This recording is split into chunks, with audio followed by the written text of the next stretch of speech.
Alhamdulillahi haqqa hamdih wa asyhadu an la ilaha illallah wahdahu la syarika lah ta'ziman limajdih wa asyhadu anna Muhammadan abduhu wa rasuluh salawatu rabbi wa salamu alaihi wa ala alihi wa ashabihi wa man sara ala nahjihi wa istanna bi sunnatihi ila yaumiddin. Ada koreksi typo di halaman 17. Halaman 17 bagian paling atas. Coba saya bacakan ya. Menyerahkan zakat berupa tali kekang yang dahulu mereka serahkan kepada Rasulullah sallallahu alaihi wasallam.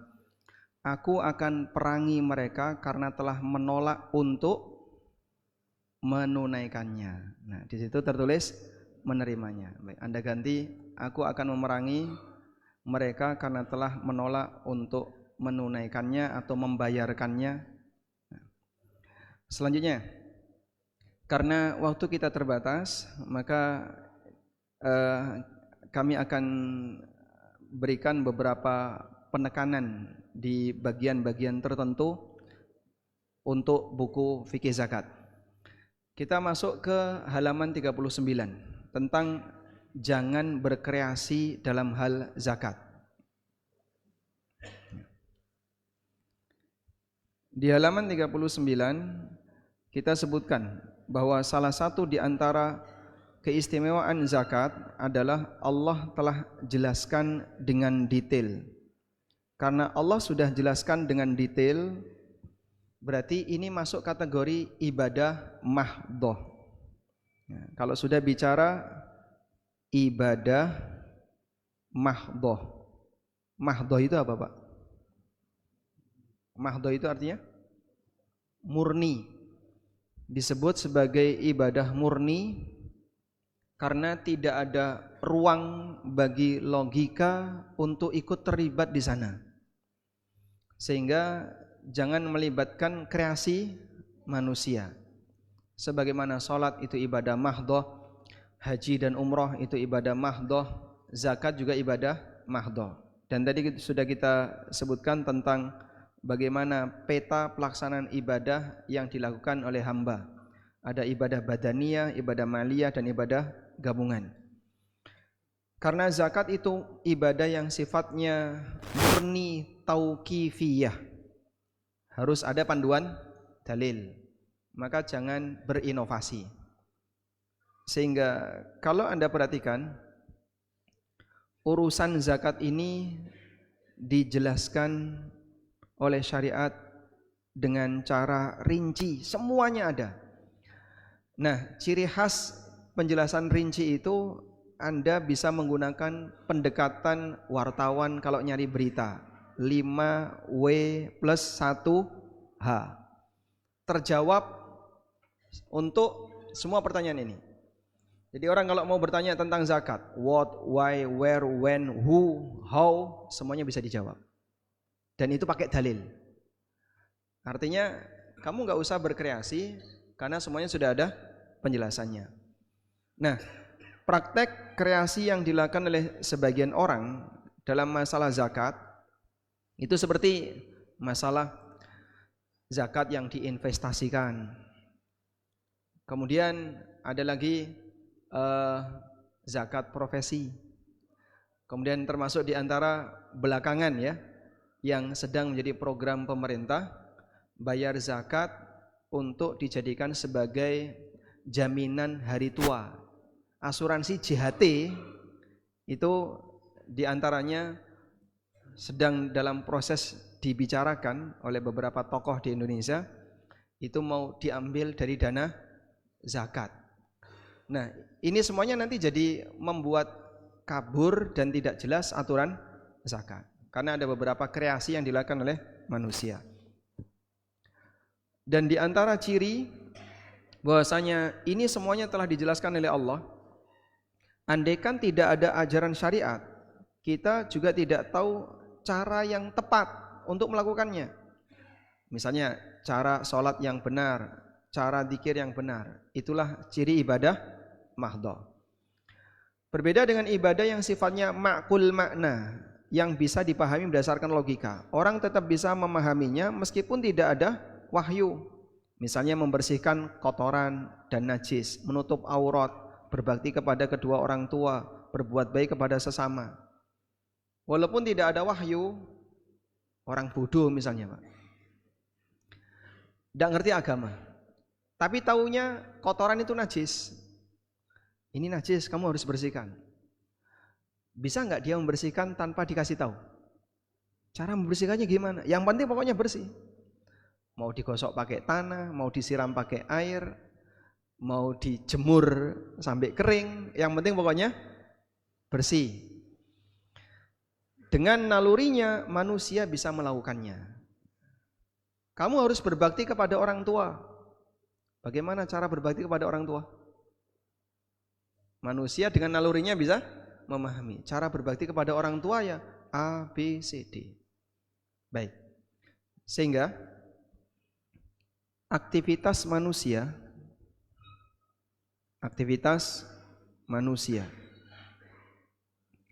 ada aktivitas yang murni ibadah. Nah, untuk aktivitas jenis ini murni ibadah sifatnya tauqifiyah. Tauqifiyah itu apa? Harus berdasarkan panduan dalil.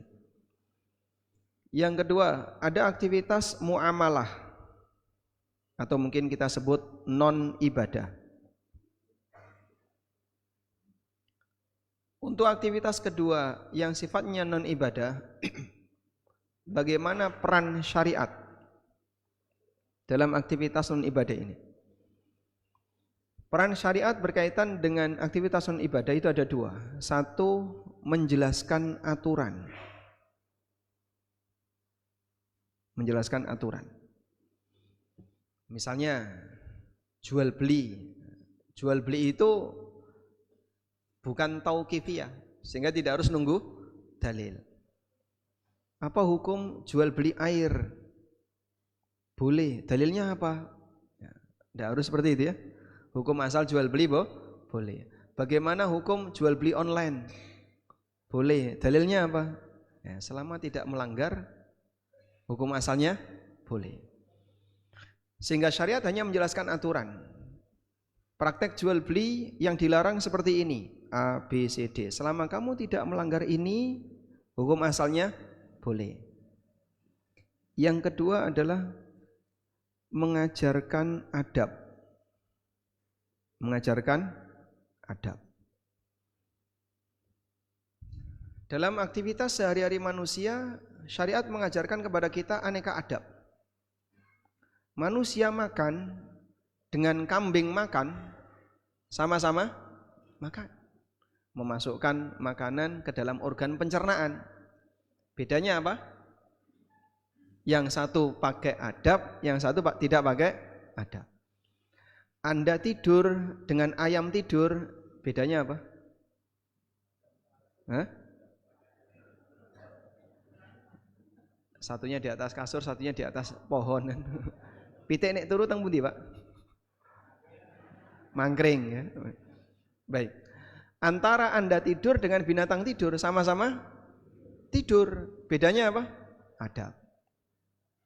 Maka muslim akan terlihat lebih indah ketika hidupnya diiringi dengan adab.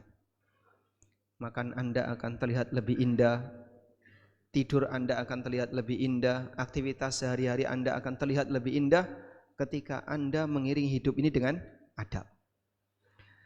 Maka adab ini akan memperindah aktivitas hamba. Aturan akan menata kehidupan hamba sehingga dia tidak melanggar hak orang lain. Adab akan membuat aktivitas hamba semakin indah. Maka adab di atas halal haram. Sehingga kalau sudah bicara adab berarti dia lebih dari sebatas halal haram. Baik. Zakat ada di mana? Ibadah. Maka dia sifatnya tauqifiyah. Karena itu fikih zakat telah lengkap.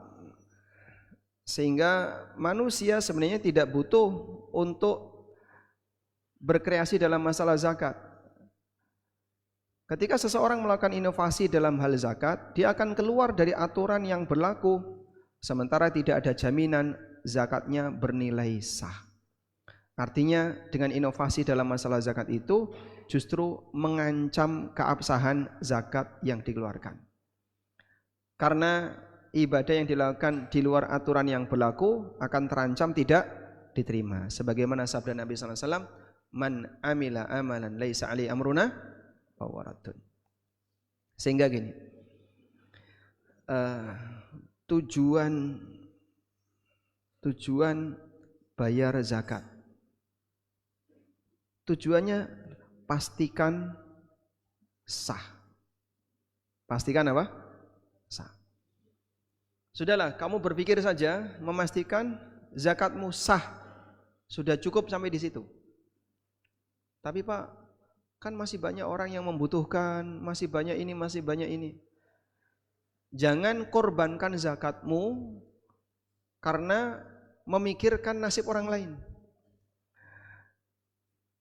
Anda ini orang yang terbatas kemampuannya. Kita tidak mungkin mengentaskan manusia dari kemiskinan secara total. Kau bisa membantu A, masih banyak orang miskin di daerah yang lain yang belum terbantu. Sehingga jangan pernah berpikir saya akan membereskan semua kemiskinan. Mustahil. Hamba tidak punya kekuatan seperti itu. Allah jadikan hidup ini ada yang kaya, ada yang miskin, agar dinamikanya berjalan. Sampai datang satu waktu di mana semua hamba dibuat oleh Allah dalam keadaan sejahtera. Dan itu terjadi di akhir zaman. Sebagaimana disebutkan dalam hadis riwayat Bukhari Muslim, sampai ada orang yang sedekah emas, tidak ada satupun orang yang menerima. Karena saking banyaknya. Nabi SAW mengatakan, la taqumus sa'ah hatta yaksural mal wa yafidha. Tidak akan terjadi kiamat sampai harta itu banyak dan berlimpah. Sehingga ketika orang itu sedekah, orang mengatakan la arabali fihi, aku enggak ada keinginan untuk mengambilnya. Sekarang Masya Allah, kalau ada orang membagi-bagikan sesuatu, berebut untuk mengambil. Besok ada orang bagi emas, enggak ada yang mau nerima. Dia keliling bagi emas sampai dia bingung, siapa yang akan menerima sedekah emasnya.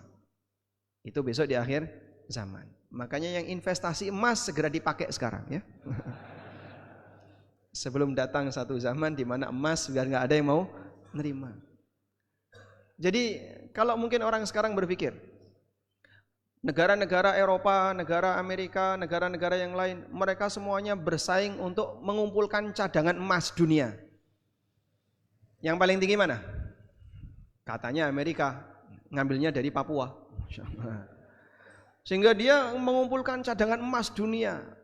Amerika ngumpul paling banyak. Negara ini punya cadangan emas. Indonesia yang punya banyak tambang emas, tapi cadangan emasnya masih rendah. Sudahlah Pak, nggak usah khawatir dengan itu. Besok emas itu dikeluarkan oleh Allah. Sehingga nggak ada ceritanya, makin lama emas akan makin habis. Enggak Pak, makin lama emas makin berlimpah. Nggak usah takut, kita sudah kehilangan satu gunung, dua gunung, tiga gunung. Emas tidak hilang. Emas itu makin lama makin banyak.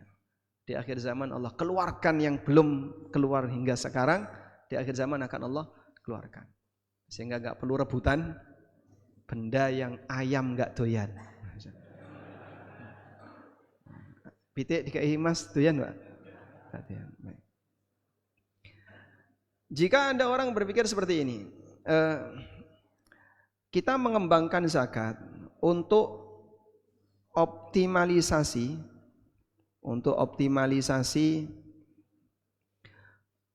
dana sosial misalnya. Biar nanti yang nerima zakat makin banyak, dia nerimanya makin banyak. Kemudian yang bisa nerima zakat juga jumlahnya makin banyak. Kalau mau optimalisasi dana sosial, jangan korbankan zakat. Terus pakai apa Pak? Masih banyak keran dana sosial yang lain. Keran dana sosial. Coba Bapak bisa sebutkan apa saja keran dana sosial? Sedekah. Apalagi? Wakaf. Apalagi donasi umum. Donasi umum sama dengan sedekah ya. Ya sudah kita tulis saja donasi umum. Terus apa lagi? Hibah dan seterusnya. Kalau mau optimalisasi dana sosial agar dana sosial itu berkembang dengan cara diinvestasikan atau dengan cara diputar untuk usaha atau yang lainnya, gunakan keran-keran ini agar kita tidak ganggu zakat. Sehingga yang ingin kita pastikan adalah saat Anda bayar zakat, status zakatnya sah. Udah itu saja. Tapi kalau masih ada tapi, silakan Anda keluarkan sumber dana yang lain. Saya tambahkan dengan sedekah, saya tambahkan dengan wakaf, saya tambahkan dengan donasi umum, silahkan. Lalu bagian ini yang diinvestasikan. Baik. Ada si A, dia bayar zakat ke lembaga X yang dibentuk oleh pondok pesantren. Boleh enggak lembaga ini membagi dengan cara dicicil? Dengan cara dicicil. Dicicil itu maksudnya tidak langsung dihabiskan. Karena banyak lembaga yang berpikir gini, Pak, yang minta ke kita itu tiap bulan ada. Sehingga kalau zakat Ramadan, habis Ramadan, nanti ketika ada permintaan bulan Syawal, kita nggak bisa ngasih apa-apa. Boleh nggak seperti ini, Pak? Tidak boleh? Boleh atau tidak boleh? Kan banyak ya lembaga seperti itu ya. Sehingga saat dia nampung zakat Ramadan misalnya, tapi dia keluarkan di bulan Ramadan 50%. Karena setelah Ramadan itu jarang orang yang bayar zakat. Setelah Ramadan jarang orang yang bayar zakat. Maka dia simpan 50% Ramadan untuk dibagikan di bulan Syawal, Dzulqa'dah, Dzulhijjah dan seterusnya. Boleh atau tidak? Tidak boleh. Atau boleh? Tidak boleh. A boleh, B tidak boleh, C tidak tahu. Baik. Kenapa tidak boleh? Karena termasuk optimalisasi dana sosial. Kenapa tidak boleh? Menunda haknya mustahik. Sehingga zakat itu dibatasi oleh Allah selama berapa? 1 tahun. Haul itu seperti deadline. Sehingga orang yang punya harta 1 nisab, dia punya utang untuk mengeluarkan 2,5%. Batas waktunya, deadline-nya 1 tahun. Sehingga utang ini maksimal harus dibayarkan tahun depan. Sudah? Diserahkan ke siapa? 8 mustahik. Baik. Jika belum sampai di 8 ini, sampai akhir tahun, berarti dia menunda zakat. Lembaga ini statusnya apa? Jika dia bukan amil alias hanya lembaga swasta yang tidak punya wewenang untuk narik zakat, maka statusnya wakil muzaki. Maka lembaga ini harus menghabiskan dana zakat tadi sesuai deadline. Sehingga zakat yang dibayarkan Ramadan habis Ramadan. Zakat di bulan Syawal habis Syawal. Sesuai dengan deadline masing-masing muzaki. Jelas insya Allah ya? Nah, maka model dicicil seperti ini tidak boleh. Dicicil mundur tidak boleh. Sekarang kita lanjutkan. Selanjutnya, setelah kita mengenali tentang status fikih zakat, yang statusnya adalah ibadah mahdhah, maka jangan berkreasi di situ. Lakukan sesuai aturan yang ada. Biar kamu tidak tertuduh beribadah di luar panduan. Berikutnya kita akan membahas macam-macam zakat. Dilihat dari sasarannya, zakat terbagi menjadi 2. Ada zakat badan dan ada zakat harta. Zakat badan itu zakat fitrah. Tadi sudah kita bahas. Zakat harta inilah yang dibahas dalam fikih zakat yang disinggung oleh para ulama. Biasanya pembahasan zakat fitrah ini disinggung di fikih puasa. Makanya disebut oleh Ibnu Umar sebagai zakat Ramadan.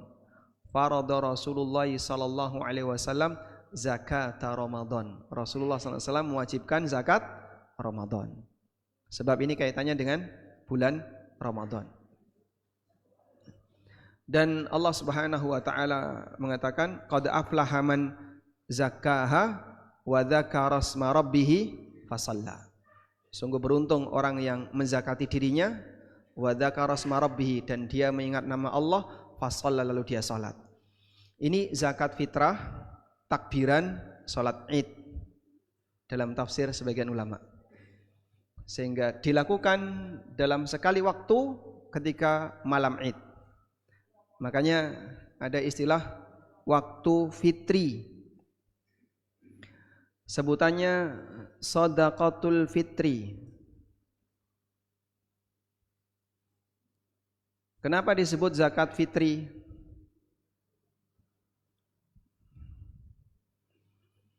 Kenapa disebut sebagai zakat fitri? Ini penisbatan ibadah dengan waktu. Sholat duhur, karena sholat ini dilakukan di waktu duhur. Sholat maghrib dilakukan di waktu maghrib, dan demikian seterusnya. Sudah? Sholat jenazah dilakukan bukan di waktu jenazah, dilakukan untuk mendoakan jenazah.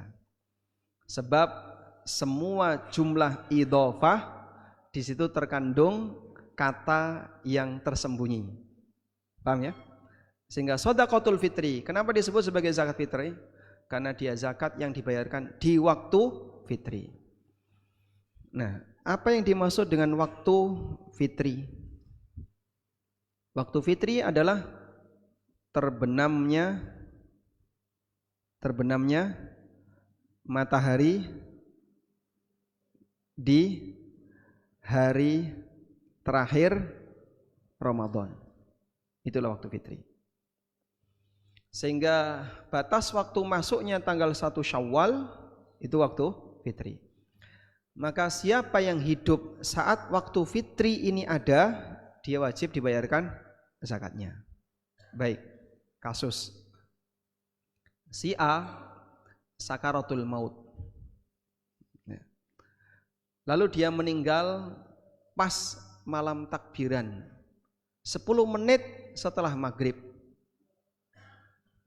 dia wajib dizakati atau tidak? Wajib dizakati atau tidak? Kenapa? Hah? Pada saat matahari terbenam, si A masih hidup. Bayi B lahir 10 menit setelah maghrib, dizakati atau tidak?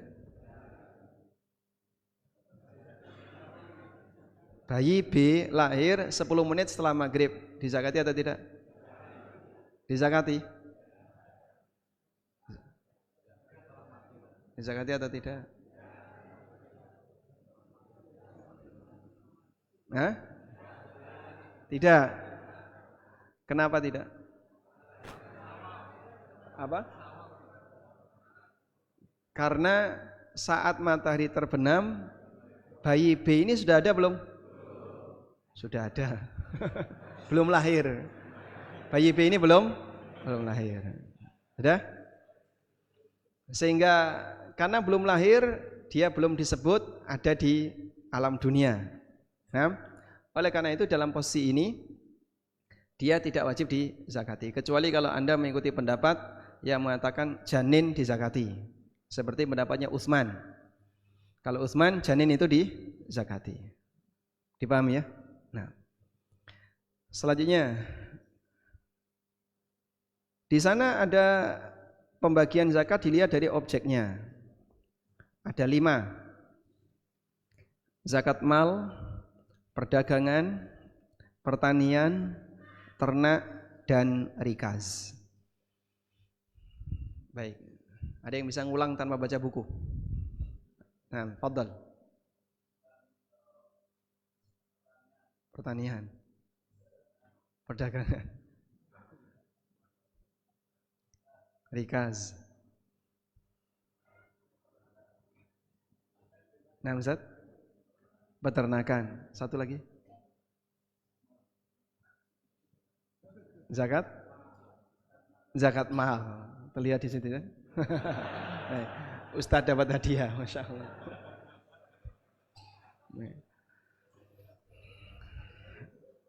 Baik. Selanjutnya, dilihat dari syarat pengendapan. Haul tadi kan mengendap ya. Jadi seperti deadline. Maka di situ ada dua. Ada zakat yang dibayarkan setelah mengendap. Berarti dia harus mengalami haul, dan ada yang tidak harus mengalami haul. Yang mengalami haul ada tiga: mal, perdagangan, peternakan. Yang tidak harus mengalami haul ada dua: hasil pertanian dan rikas. Tadi sempat kita sebutkan ya. Pertanian dibayarkan kapan? Hah? Nah, setelah panen. Maka yang berinovasi dengan melakukan zakat profesi itu karena dikiaskan dengan pertanian. Kias ini salah atau benar? Kenapa? Kenapa salah? 6. Harusnya pertanian itu 5-10%. Sedangkan profesi 2,5. Karena dia dikiaskan di dua kaki. Mengenai waktunya disamakan dengan pertanian, mengenai jumlah dan nilainya disamakan dengan zakat mal. Ini kias tapi dicampur. Fasidul i'tibar. Kias yang tidak bisa diterima ya. Kenapa tidak bisa diterima? Karena masing-masing ibadah itu ada aturannya. Boleh enggak sholat jenazah dikiaskan dengan sholat duhur? Boleh? Sholat jenazah berapa rakaat? Sholat jenazah berapa rakaat?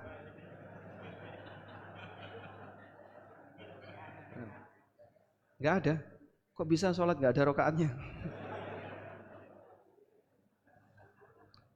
Baik. Bisa atau tidak dikiaskan? Tidak bisa. Kenapa? Masing-masing ada aturannya. Sehingga sholat ini ada aturannya sendiri. Sholat ini ada aturannya sendiri. Campur boleh nggak? Nah, yang melakukan kias zakat profesi dengan pertanian itu nyampur kias. Ini seharusnya masuk zakat mal. Kenapa Pak? Karena yang dizakati kan duit. Penghasilan kan duit ya. Apakah penghasilannya bentuknya beras atau gabah? Tidak. Penghasilan dia bentuknya apa? Duit. Sehingga kalau sudah ada aturannya, zakat mal punya cara sendiri, zakat pertanian punya tata cara sendiri, punya aturan sendiri. Jangan dicampur-campur. Kesalahan terbesar kenapa dia melakukan zakat profesi itu, dia melakukan kias dengan cara yang keliru. Baik. Selanjutnya dilihat dari adanya syarat nisab, dibagi menjadi dua. Ada yang dipersyaratkan nisab. Ini untuk semua zakat selain rikas. Dan ada yang tidak disyaratkan adanya nisab, itulah rikas. Sebagaimana sabda Nabi SAW, wa fir rikazi al-khumus. Dalam rikas ada syarat, ada zakat 1/5. Nah, berikutnya kita akan baca ketentuan umum zakat. Kita baca sekilas ya, biar lebih cepat. Pertama, zakat itu kewajiban harta. Maka tidak mempertimbangkan persyaratan pemiliknya. Sehingga pemiliknya mau balik maupun belum balik, berakal maupun tidak berakal, selama dia punya harta 1 nisab, wajib zakat. Kayak tadi ya, orang gila wajib zakat enggak Pak kalau dia kaya? Wajib. Kenapa? Karena zakat itu kewajiban harta. Dalilnya adalah sabda Nabi SAW. Nabi SAW menyebut tu'khadhu min aghniyaihim wa turaddu ala fuqaraihim. Zakat itu diambil dari orang kaya. Nah, kalau orang gila bisa kaya, berarti termasuk. Anak yatim kaya enggak? Mungkin anak yatim kaya. Makanya dari 8 asnaf di situ tidak ada anak yatim. Karena mungkin saja anak yatim kaya. Dari 8 asnaf juga tidak ada janda. Karena mungkin saja janda itu kaya. Sehingga janda tidak dizakati, tapi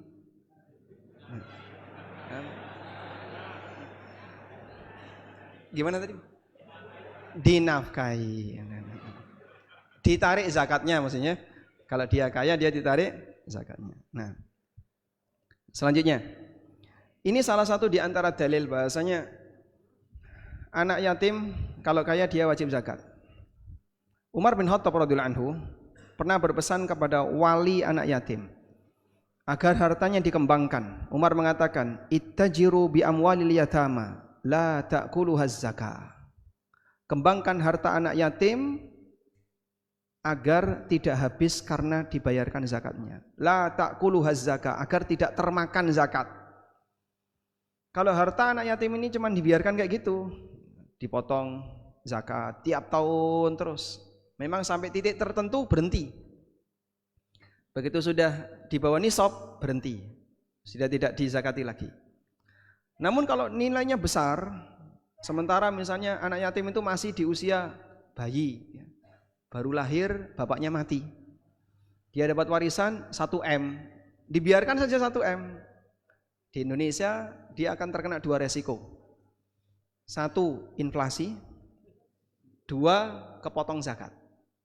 Jadi tiap tahun sampai bayi ini dewasa, anggaplah dia sudah bisa megang duit di usia 25 tahun, berarti selama 25 kali 2,5% kali nilai dari hartanya cukup besar. Maka Umar meminta kepada wali anak yatim agar dikembangkan harta itu biar zakatnya dibayarkan pakai hasil pengembangan usaha. Paham ya? Jadi bukan menginvestasikan dana zakat, tapi yang diinvestasikan harta pokoknya yang dimiliki anak yatim agar tidak habis kemakan zakat. Sementara menurut Sufyan Ats-Tsauri dan Ibnu Mubarak, harta anak kecil dan yang tidak berakal tidak wajib dizakati. Sebagaimana mereka tidak wajib salat dan puasa. Sehingga di sini ada 2 pendapat ulama. Banyak sahabat Nabi SAW yang mengatakan bahwa harta anak yatim wajib zakat. Ini adalah pendapat Umar, Ali, Aisyah, Ibnu Umar. Dan ini pendapat Imam Malik, Asy-Syafi'i, Imam Ahmad, Ishaq bin Rahuyah. Sementara sebagian ulama mengatakan tidak ada kewajiban zakat untuk harta anak yatim. Dan ini pendapat Sufyan Ats-Tsauri dan Abdullah bin Mubarak. Namun karena di situ ada keterangan Khulafaur Rasyidin, maka jelas pendapat jumhur lebih kuat. Ini adalah pendapat siapa tadi? Umar dan Ali. Selanjutnya, bayar zakat harus diiringi niat. Kaidah umum innamal a'malu binniyat. Niat itu adanya kapan? Menjelang amal. Amal zakat itu terjadi saat kapan? Saat penyerahan. Ya. Sehingga jika ada orang yang sudah transfer uang tapi dia tidak punya niat zakat, bisa enggak niatnya disusulkan? Saya sudah transfer kemarin, saya lupa niat zakat ya Pak. Ya tak susulkan niatnya, bisa? Itu sama dengan orang sudah selesai sholat, Bapak sholat apa tadi? Tidak tahu ya Mas. Orang masuk masjid, niatnya tahiyatul masjid. Begitu selesai 2 rakaat, qomat, dia belum qobliyah subuh. Bisa enggak? Anggap saja tadi qobliyah subuh. Bisa? Kenapa enggak bisa? Karena sudah terjadi. Sehingga niat tidak bisa menyusul setelah amal terjadi. Makanya kalau misalnya Bapak punya transfer rutin ke misalnya beberapa orang tidak mampu, si A, si B, saya transfer rutin ke orang-orang ini, mereka tidak mampu. Maka yang menentukan apakah ini sedekah biasa ataukah zakat adalah niat menjelang transfer. Baik. Dalam Al-Kafi, Ibnu Qudamah menegaskan, wa yajibu an ayyanwiyaz zakah awis sadaqah al-wajibah. Wajib untuk berniat menunaikan zakat atau sedekah wajib, atau zakat mal, atau zakat fitrah. Kalau dia hanya niat sedekah biasa, maka tidak sah sebagai zakat. Karena sedekah bisa saja bernilai amal sunnah. Fala yansarifu ilal fardi illa bitta'yin. Sehingga tidak bisa berstatus sebagai amal wajib kecuali dengan adanya ta'yin. Ta'yin itu penegasan jenis amal. Ini zakat, walaupun tidak harus diucapkan. Jelas ya? Oleh karena itu kalau ada orang yang asal transfer kayak tadi Pak, transfer. Kalau dia tidak punya niat zakat, sah nggak sebagai zakat? Sah nggak sebagai zakat? Maka statusnya apa? Hah? Sah nggak amalnya? Sah sebagai sedekah.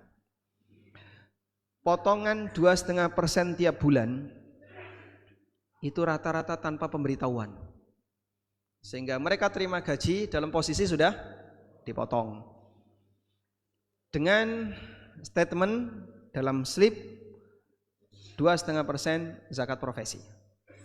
Pertanyaannya, karena pemiliknya tidak pernah tahu, karena sebelum dipotong tidak ada pemberitahuan, sahkah sebagai zakat profesi? Kalau misalnya kita terima itu sebagai zakat, ya harusnya ada pemberitahuan agar pemiliknya bisa berniat. Sebab yang namanya amal harus diiringi niat. Selanjutnya, semua zakat selain rikaz harus memenuhi nisab. Semua zakat selain rikaz harus memenuhi nisab. Karena Nabi SAW mengatakan, laisa fima duna khamsi awakin sadaqah. Tidak ada kewajiban zakat untuk harta di bawah 5 ukiyah. Tidak ada kewajiban zakat untuk hewan di bawah 5 zaud. Tidak ada kewajiban zakat untuk hasil pertanian di bawah 5 wasak. Nabi SAW menjelaskan nisab. Hadis tentang nisab. Hadis tentang nisab. 5 ukiyah, 5 zaud, 5 wasak. Ini semuanya satuan masa silam. Sekarang kita nggak pakai satuan seperti ini. Wasak itu satuan apa? Takaran. Wasak itu satuan takaran. Zaud satuan untuk onta 5 ekor. Ukiyah berat mata uang. Baik. 1 ukiyah itu berapa? 40 dirham. 1 ukiyah sama dengan 40 dirham. Berarti 5 ukiyah sama dengan 200 dirham. Baik. Dan ini sepadan dengan 20 dinar. Insya Allah nanti akan kita hitungin ya. 5 daud 5 ekor. 5 wasak. 1 wasak sama dengan 60 sok. 5 wasak berarti 5 kali 60 sama dengan 300 sok. Inilah satuan zakat pertanian. 1 sok berapa Pak? 1 sok sama dengan satuan zakat fitrah. Zakat fitrah itu dikeluarkan 1 sok. Kalau beras berapa? Ikhtilaf yang cukup panjang di antara para ulama terkait berapa konversi 1 sok ke satuan berat. Karena sebenarnya sok ini satuan takaran. Tapi mau dikonversi ke berat. Satuan volume dikonversi ke satuan massa. Sehingga akan tergantung dari jenis barangnya. Coba saya tanya ini ya. Lebih berat mana? Besi 1 kilo dengan kapas 1 kilo. Berat?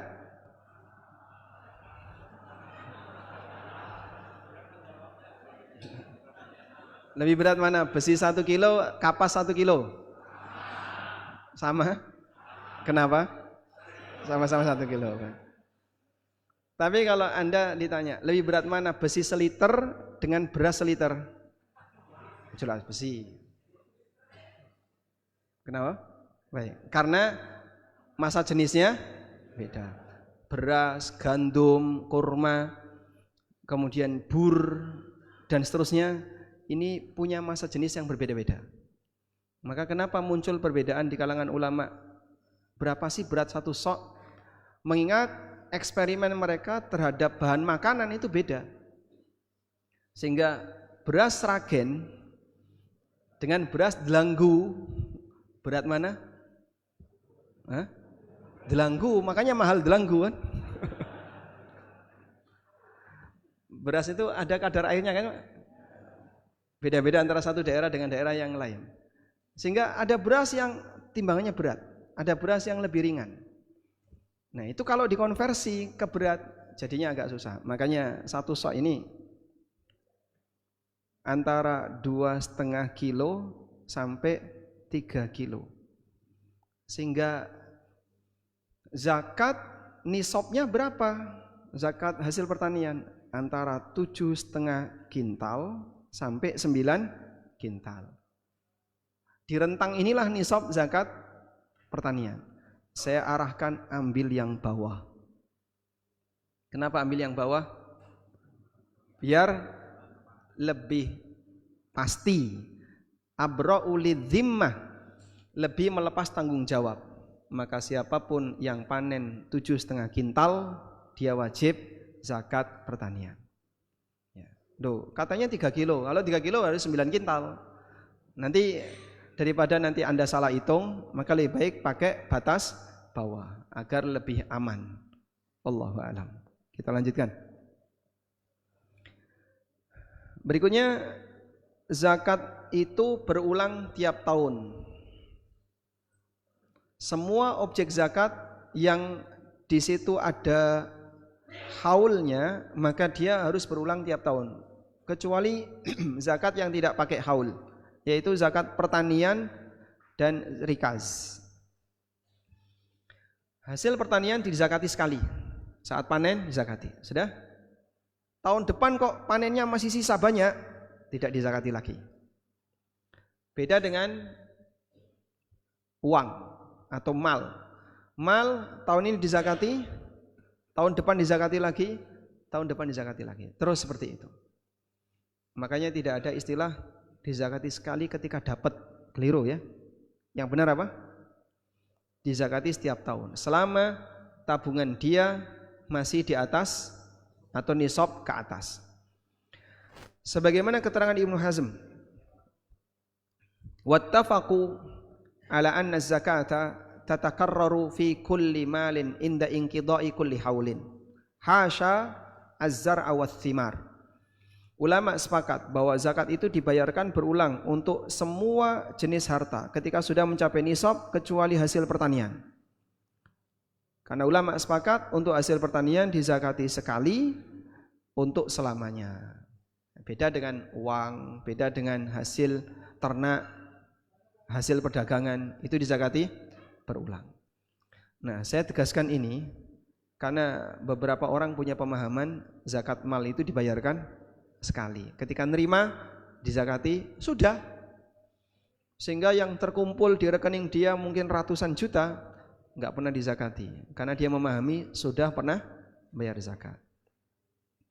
Selanjutnya, masing-masing jenis zakat memiliki aturan perhitungan sendiri, maka jangan digonta-ganti.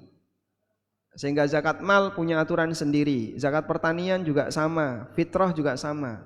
Sehingga jangan digonta-ganti. Jangan aturan zakat mal pakai pertanian, pertanian pakai mal. Dan di Indonesia seperti itu, Pak. Bapak lihat ini ya. Orang bayar zakat mal pakai sembako. Begitu bayar zakat fitrah pakai uang. Nah, ini kan dibalik-balik. Kenapa nggak dibalik? Zakat fitrah pakai sembako, pakai beras. Zakat mal ya pakai mal. Karena zakat itu dibayarkan sesuai dengan jenis yang dizakati. Sehingga zakat ternak jangan dibayarkan pakai uang. Ada orang tanya, Pak, saya punya kambing 45 ekor. Kan zakatnya 1 ekor karena sudah genap 40. Tapi sayang ya Pak, mau mengeluarkan kambing itu, tak ganti duit boleh nggak Pak? Ya enggak boleh Mas, harus keluar dalam bentuk kambing sesuai aturan. Sehingga jangan dibolak-balik. Karena banyak orang yang seperti itu. Termasuk tadi ya, zakat mal tapi pakai aturan apa? Pakai aturan pertanian. Zakat pertanian tapi pakai aturan zakat mal dan seterusnya. Berzakat atas harta haram. Kita tambahkan sedikit ya. Apakah harta haram dizakati jadi suci? Apakah harta haram dizakati jadi suci? Nah, banyak koruptor yang punya keyakinan seperti itu. Sehingga dia merasa harta haram yang dia dapat, dia mengakui itu haram. Tapi dalam pemahaman dia, nanti kalau saya zakati, zakat itu menyucikan harta. Sehingga korupsi 100 juta, zakat 10 juta, lebih dari 2,5%. Saya keluarkan 10%. Masya Allah. Saya enggak pelit. Nah, itu duitmu kok. Bukan uang dia. Dengan saya keluarkan lebih, maka sisanya akan jadi harta yang suci. Salah atau betul? Nabi SAW mengatakan, La tuqbalu salatun bighairi tuhur. Salat tidak diterima tanpa bersuci. Wala sadaqatun min ghulul. Dan zakat tidak diterima jika diambil dari hasil korupsi. Harta ghulul, harta khianat, kalau dizakati tidak akan diterima oleh Allah. Maka harta haram tidak boleh dizakati. Alhamdulillah. Itu bukan ringan, justru jadi beban. Bebannya di mana? Keluarkan semua, bukan sebagai zakat, tapi dalam rangka at-takhallus minal haram. Taubat dari harta haram. Ibarat najis. Kalau kain Anda yang suci terkena najis, maka dikeluarkan bagian najis, kembali suci. Tapi kalau benda najis dipotong sebagian, sisanya tetap najis. Harta haram itu seperti zat najis. Sehingga seharusnya gimana Pak? Buang semuanya. Dan tidak ada istilah sedekah dengan benda najis. Sehingga kalau ada orang yang misalnya ya, dia buang air di atas toilet plung lap. Nah, begitu plung langsung ditangkap lele, lap. Namanya plung lap ya. Itu apakah sedekah lele? Ada nggak niat sedekah untuk lele? Enggak ya. Sehingga yang terjadi pada dirinya apa? Saya buang najis, tapi dimakan oleh binatang. Ya sudah, terserah. Dan itu tidak terhitung sedekah ya. Baik. Oleh karena itu tidak ada istilah sedekah dengan harta haram. Adanya adalah buang harta haram. Dan dia tidak mendapatkan pahala sedekah, tapi semoga dia mendapatkan pahala taubat dari meninggalkan harta haram. Selanjutnya, harta terbagi dua. Ada harta zahir, harta batin. Harta zahir itu yang kelihatan. Contohnya apa Pak?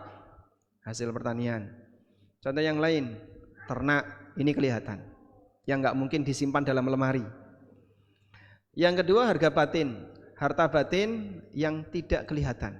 Emas, tabungan, dan seterusnya. Nah, pembagian zahir dan batin ini kaitannya dengan wewenang amil. Untuk harta yang menjadi wewenang amil menagih, berhak narik, itu hanya berlaku untuk harta zahir yang kelihatan. Sehingga misalnya ada amil datang ke kampung-kampung, lihat ternaknya si A, ternak si B banyak, maka dikenakan zakat. Karena itu harta zahir. Makanya Mu'ad diperingatkan Nabi SAW, Iyyakum wa qaraima amwalihim fa inna da'watal mazlum mustajabah. Waspadalah dengan harta yang paling bagus dari harta mereka. Maksudnya apa? Mu'adz ketika dia menarik zakat, untuk zakat harta zahir yaitu ternak, ya, nggak boleh milih yang paling bagus. Berapa jumlah kambingmu? Sudah 40 ekor. Baik, kamu harus bayar 1 ekor. Dipilih jantan yang paling gede, paling bagus. Nabi SAW melarang. Iyyakum wa qaraima amwalin. Jangan ambil yang paling bagus. Itu mungkin bibit. Tapi ambillah yang pertengahan. Aja njukuk sing cempe. Sehingga ngambilnya yang mana? Pertengahan. Nah, kalau dia ngambil yang paling bagus, muzaki merasa didolimi. Dia punya hak untuk berdoa karena dia didolimi oleh amil. Masya Allah. Bayangkan ya, amil ini narik zakat, diperingatkan Nabi SAW, kalau audit jangan ngambil kebanyakan, ambillah yang pertengahan. Itu amil zakat. Kebayang nggak dengan penarik pajak yang audit? Kira-kira kalau audit itu pakai batas atas, batas bawah? Hah? Makin bisa diperes, makin bagus, gitu Pak ya. Sehingga nek iso metu santennya paling banyak, yang paling bagus.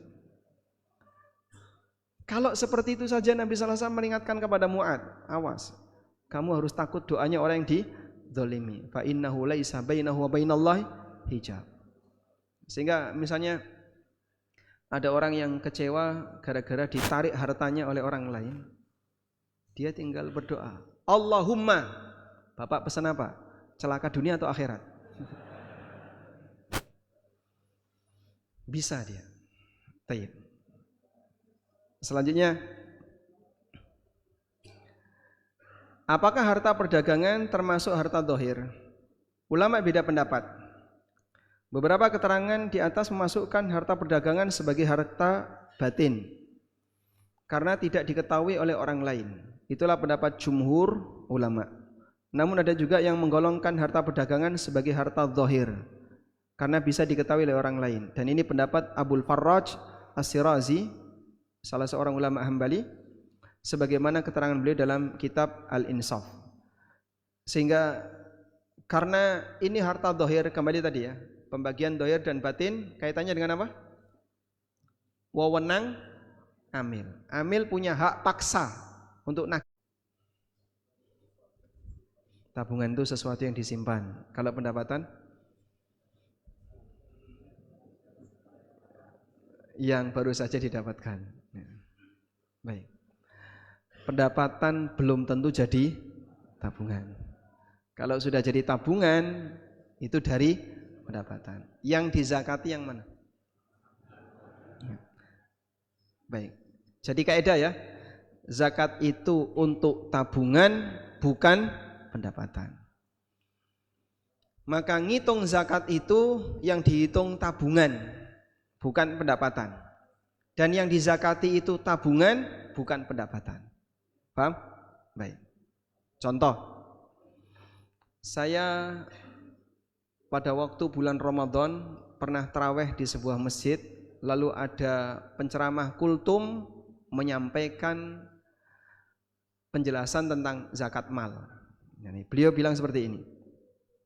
Sekarang 85, maka nanti punya tanggung jawab bayar zakat. Nah, dalam pemahaman beliau 20 juta kali 12. Ini kan berarti 240 juta. Ini di atas nisab. Nah, sehingga dia ngitungnya itu pakai pendapatan. 20 juta per bulan kali 12. Berarti akumulasi gaji dia dalam setahun, andaikan tidak ada pengurangan apapun, berarti kan pendapatan dia per tahun berapa? 240. Ini di atas nisab. Cara ngitung seperti ini salah atau benar? Kenapa? Dia kan punya pengeluaran. Sehingga yang dihitung bukan dari sini, tapi dari berapa yang mengendap. Gitu ya? Bukan dari berapa jumlah pendapatan. Maka bisa jadi Ada orang yang pendapatannya tinggi tapi nggak kena zakat karena yang mengendap kurang dari nisab. Gaji 50 juta, tinggal di Menteng Jakarta, istrinya 3, anaknya 10, tekor. Wajib zakat enggak? Tidak. Jadi ngitungnya enggak kayak gini ya. Paham insyaallah? Nah. Selanjutnya.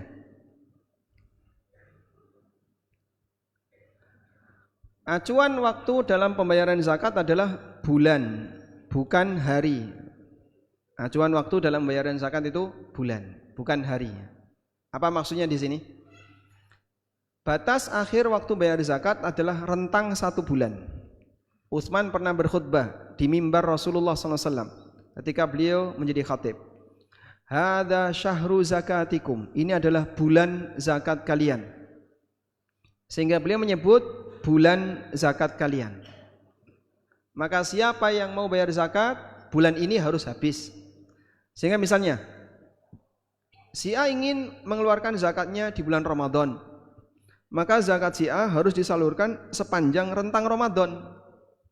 Boleh di awal, di tengah, di akhir. Pokoknya sampai akhir Ramadan tidak ada yang belum tersalurkan.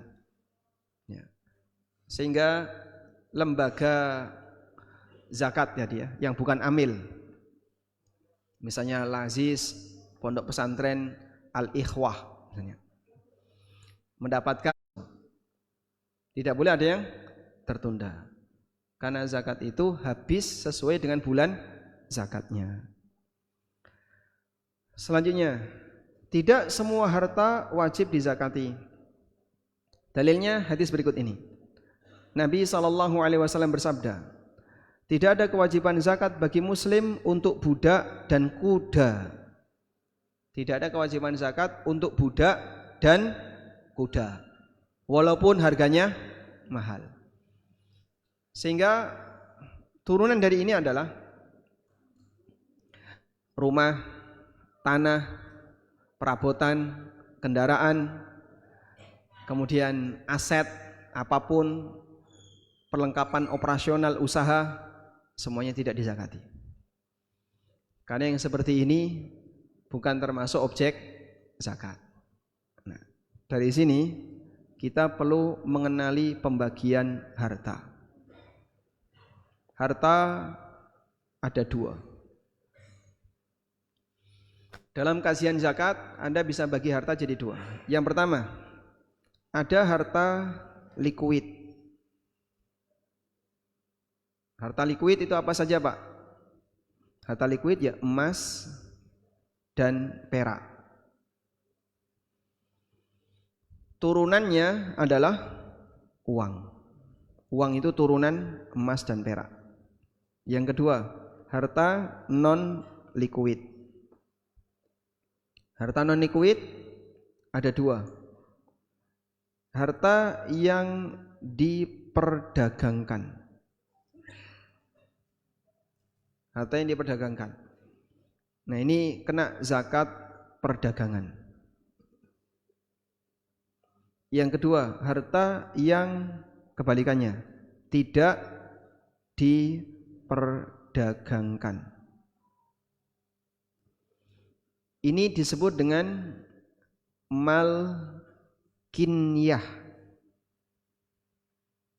Bacanya kinyah, bukan kinyah ya.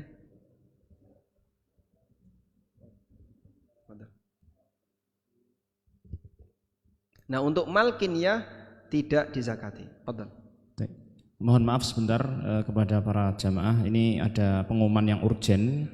Untuk mobil dari Ponpes Al-Karimah AD 1622 TI ini dimohon untuk memindahkan mobilnya karena pengunjung kolam renang akan segera keluar. Jadi mohon untuk yang mengendari mobil dari Ponpes Al-Karimah AD 1622 TI untuk segera memindahkan mobilnya. Demikian, jazakumullah khairan. Kita lanjutkan.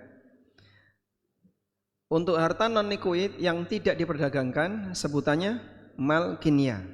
Nah, untuk mal kinyah ini tidak wajib dizakati. Nah, di buku ada penjelasan tentang malkinnya ya. Baik. Contohnya malkinnya apa tadi Pak? Properti, rumah, tanah, kendaraan, perabotan, dan apapun itu yang dia bukan emas, perak atau uang dan tidak diperdagangkan. Nah, seperti ini tidak wajib dizakati. Sehingga sebenarnya objek zakat itu dibatasi oleh syariat. Disinilah tadi yang kita sempat singgung, Allah menjelaskan dengan detail. Apa yang dizakati ada penjelasannya. Berapa nilai minimal ada penjelasannya. Berapa yang harus dikeluarkan ada penjelasannya. Kepada siapa disalurkan sampai bagaimana cara menyalurkan semuanya ada penjelasannya. Maka tidak ada istilah kesulitan untuk memahami zakat karena kekurangan dalil, itu tidak ada. Sebab semuanya sudah lengkap dari mulai ujung sampai ujung. Nih. Selanjutnya, kaidah berikutnya. Di sana ada penjelasan tentang syarat wajib zakat. Syarat pertama, Islam dan merdeka. Kenapa harus merdeka? Karena budak tidak memiliki. Harta yang dimiliki oleh budak dimiliki oleh siapa? Tuannya. Maka tidak ada zakat untuk harta yang dimiliki oleh budak. Kemudian telah mencapai nisab. Orang yang bayar zakat sebelum nisab disamakan oleh para ulama seperti sholat sebelum masuk waktu. Kami ulangi. Orang yang bayar zakat sebelum masuk nisab itu seperti sholat sebelum masuk waktu. Apa hukumnya? Haram. Hah? Apa hukumnya? Orang sholat subuh sebelum masuk subuh, apa hukumnya? Haram. Kalau nggak tahu gimana? Tidak sah sebagai sholat subuh, tapi sah sebagai sholat sunnah. Sehingga tetap dinilai sebagai ibadah sah untuk ibadah mutlak, tapi tidak sah sebagai ibadah khusus. Makanya ada sahabat yang menyembelih hewan kurbannya sebelum sholat id. Kata Nabi SAW, syatuka syatulahmin, kambingmu hanya kambing daging biasa, karena tidak dinilai sebagai kurban. Baik, karena dia lakukan sebelum masuk waktu. Selanjutnya, sudah berlalu selama setahun, artinya mencapai haul. Semua harta yang dizakati harus menunggu haul kecuali zakat pertanian. Nabi SAW pernah bersabda, la zakata fi malin hatta yahula alaihil haul. Tidak ada zakat untuk harta sampai berlalu selama satu haul. Syarat keempat, dia dalam bentuk emas, perak, uang atau perdagangan untuk zakat mal ya. Artinya bukan mal kinyah. Untuk harta mal kinyah tidak wajib dizakati. Kemudian harta itu dimiliki secara pribadi. Artinya bukan milik bersama. Untuk mal mustarok, harta yang dimiliki beberapa. Ya, kalau digabungkan 500, tapi kalau dipisah 50. Karena dimiliki oleh masing-masing kurang dari nisab, maka tidak wajib dizakati. Suami kerja, istri kerja, ditaruh dalam satu rekening atas nama suami atau atas nama istri. Berarti isi rekening ini milik siapa? Berdua. Pertanyaannya, jika total nilai rekening itu 300 juta, tapi kalau dipisahkan masing-masing 150, wajib zakat atau tidak? Zakat atau tidak? Hah? Kenapa tidak? Nah, jadi kata kuncinya zakat seperti sholat. Tidak ada istilah diwakili orang lain. Artinya gabungan itu tetap dihitung terpisah. Suami zakat sendiri, istri zakat sendiri. Baik.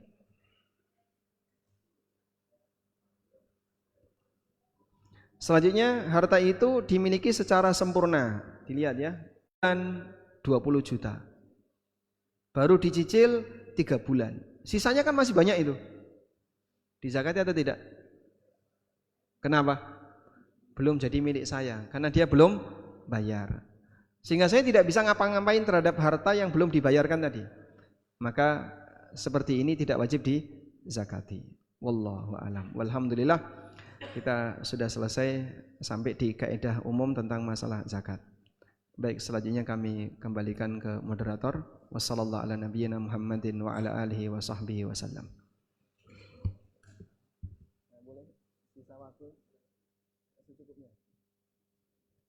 Jazahullahu khairan, kita ucapkan kepada beliau Al-Ustaz Ami hafizahullah taala. Wajib zakat atau tidak? Wajib. Dia wajib zakat fitrah dengan sisa dari sekilo tadi. Sehingga dia save sekilo, lalu dia bayarkan 4 kilonya sebagai zakat. Kurang Pak? Ya kurang. Sehingga secukupnya saja. 4 kilo hanya cukup untuk nggak sampai 2 orang ya. 1 orang plus tambahan sedikit untuk 1 orang lagi. Fattaqullaha mastata'tum. Maka dia keluarkan zakat 4 kilo. Ya. Dan si A ini miskin. Maka posisi si A karena miskin, dia juga punya hak untuk mendapatkan zakat fitrah. Nah, disinilah zakat fitrah berbeda dengan aturan zakat mal atau zakat pada umumnya. Dia muzaki sekaligus mustahik. Mungkin ada orang yang jadi muzaki sekaligus mustahik. Mustahik zakat fitrah disebutkan oleh Nabi SAW tu'matan lil masakin, sebagai bahan makanan bagi orang miskin. Sehingga zakat fitrah bisa diberikan kepada semua orang miskin. Walaupun orang miskin itu sendiri dia bayar zakat fitrah, maka dia muzaki sekaligus mustahik. Ini hanya khusus untuk zakat fitrah. Wallahu a'lam. Baik. Jazakallahu khairan kepada Ustaz Ami atas jawaban dari pertanyaan tersebut. Ini kita sudah jam 11.45 menit, jadi kita berhenti untuk sesi yang kedua ini. Kepada Ustaz Ami dipersilakan untuk beristirahat. Kemudian bagi para peserta semua diberitahukan bahwa